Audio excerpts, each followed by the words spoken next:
County Courthouse Massacre occurred on March 17, 1886, in Carrollton, the county seat of Carroll County, Mississippi. The events leading up to the massacre began in January when brothers Ed and Charlie Brown, who were half Native American and half black, spilled molasses on a white man named Robert Moore as they were delivering to a saloon. The matter was quickly resolved without incident after Moore confronted the Brown brothers. The next month, Moore mentioned the incident to his friend James Liddell, a Carrollton attorney and Greenwood newspaper editor, who decided to handle the matter on his own and reignite an already diffused situation.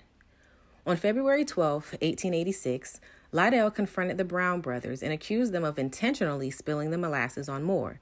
An argument ensued, but bystanders intervened before the confrontation became physical. Later that evening, Liddell confronted the brothers a second time after he heard they were talking negatively about him. This time, the argument ended with shots fired and all three men wounded, though not seriously. Although no one knows who fired the first shot, the Brown brothers pressed charges against Liddell for attempted murder. The whites in Carrollton were not pleased that a black man had the audacity to charge a white man with a crime.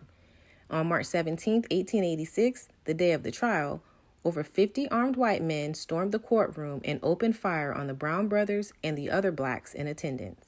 Some blacks tried to escape by jumping out of the second-floor windows, but were shot by armed white men waiting outside the courthouse. Both Brown brothers were killed, along with 21 other blacks during the massacre. It is unknown how many others died later from bullet wounds. All victims of the Carroll County Massacre were black. No whites were injured. No one was ever arrested or charged with the murders. Mississippi's Governor, Robert Lowry, stated that the riot was perpetrated by and was the result of, quote, conduct of the Negroes.